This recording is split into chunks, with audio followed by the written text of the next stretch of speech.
I want to go to Oren Lieberman, who is in Jerusalem, and where it sounds like the missiles are hitting again. Oren, tell us what you're going through.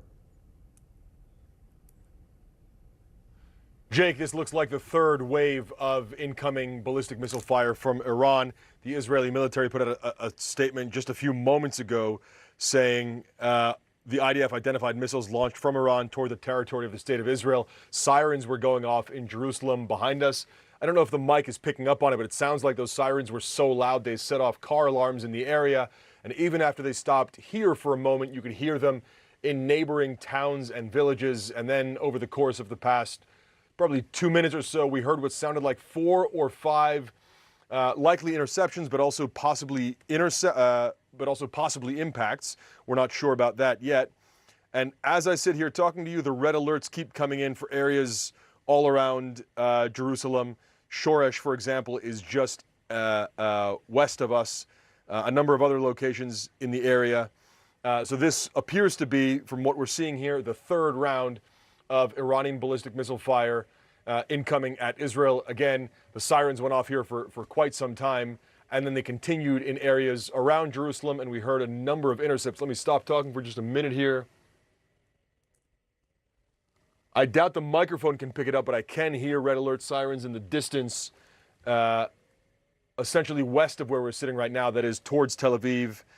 And it looks like sirens or red alerts are also going off in the West Bank in places like Shiloh as well.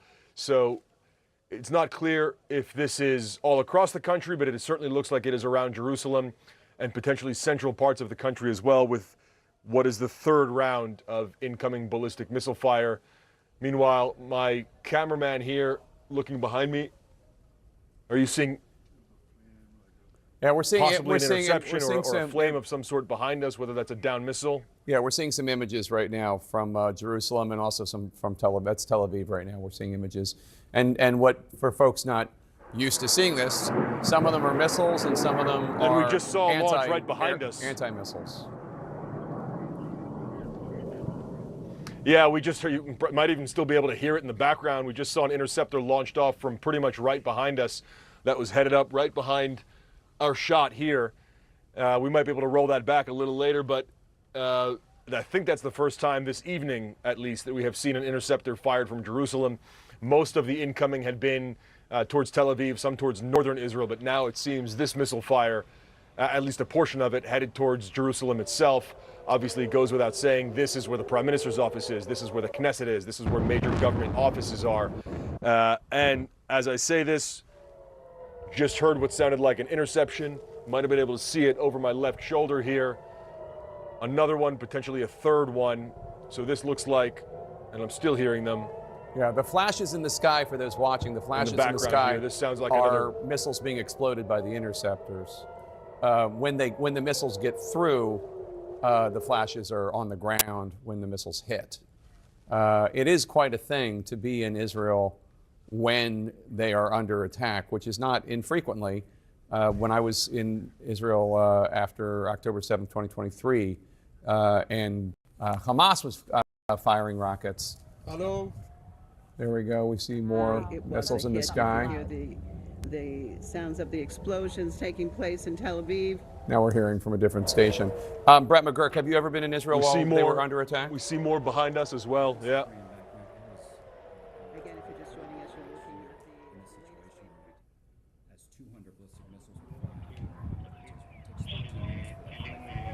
detect the launch. You can then see the streaks across the screen. It's a remarkable thing. And for a moment, it's silent because you're waiting for them to get in range to take down. Then the whole screen goes white and you get the after action report. So I very much know what is going on here. I am thinking about our men and women working with the Israelis to help defeat that attack. Fortunately, we know how to do it. I think we're very good at it, but also, unfortunately, some do get through. Well, what U.S. troops are obviously there at the U.S. Embassy, but what are they there in any other capacity?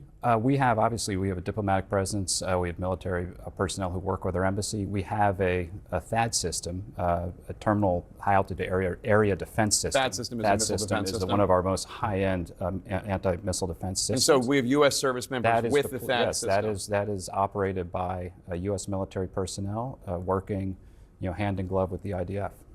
Oh, okay. This is something we've heard critics of Israel and of U.S. policy when it comes to the alliance with Israel on the left and the right today talking about this, about how Israel is dragging the United States into war. Hundreds of thousands of Americans live in Israel. We're going to help defend Israel, period. We're going to help defend Israel. And I have to go back, Jacob, and talk about this today on your air. The strategic equation in the Middle East, this really does go back to October 7th. Hamas launched an attack against Israel. Iran made a fateful decision to basically join in that attack, to turn on Hezbollah, to turn on the proxies across the Middle East, to turn on the Houthis, to launch two major attacks themselves against Israel. These were fateful decisions they made. And Israel has struck back. And basically, that's where we are. This week, it was about the nuclear issue. And the IAEA finding Iran in egregious violation of their nuclear commitments. 19 countries saying Iran has to be held accountable. That's not been happening in 20 years. That happened just this week. So there's a broader context here. And Iran has had agency, and they've made the wrong decision repeatedly, one time after another. I've lived through this since October 7th, and they have just totally miscalculated.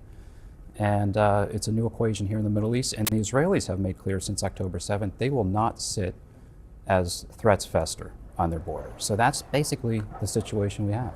Oren Lieberman, tell us what you're going through, what you're seeing there. Well, right now we just hear the car alarms behind us that were probably set off by how loud the sirens themselves are.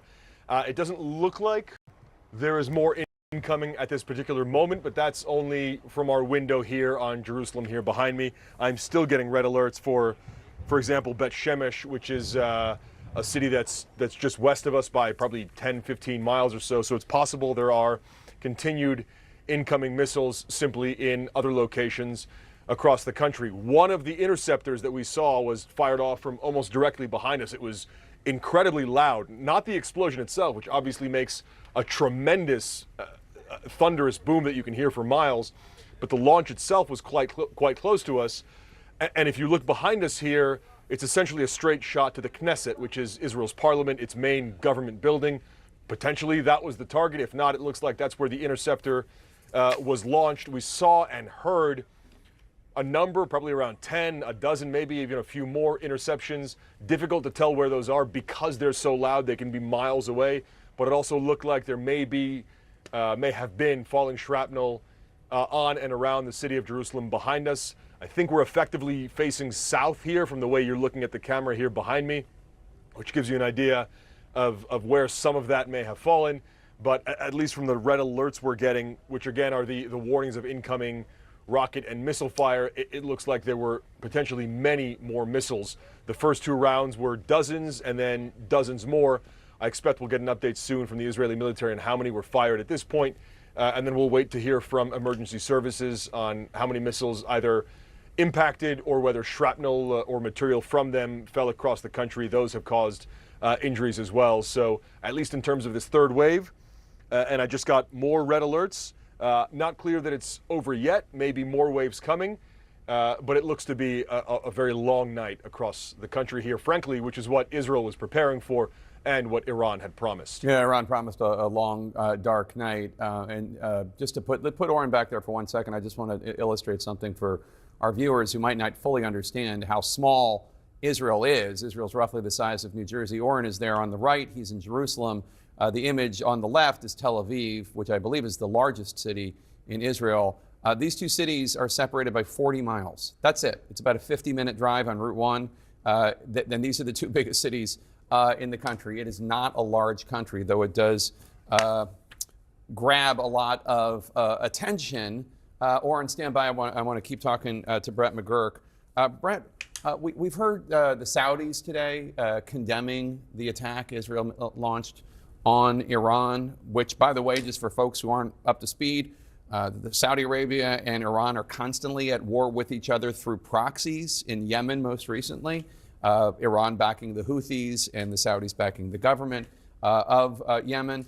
How does MBS, how do the Saudi leaders actually, truly, in their hearts, in your opinion, how did they really think about Israel taking out the nuclear program and the military leadership of Iran? can't speak for them, but I know Just an educated I know the guess. region pretty well. An educated guess. Number one, they want to stay out of it, so want to Right, of contain course. this between Israel and Iran. But they welcome the dismantlement of Iran's nuclear program. Yeah, and no if Iran question. builds No a question. nuke, then the No Saudis que- think they have to. They've declared that, no question. Yeah. Look, dismantling Iran's nuclear, they have a civilian program, dismantling their enrichment capability, you ultimately will have a more peaceful Middle East.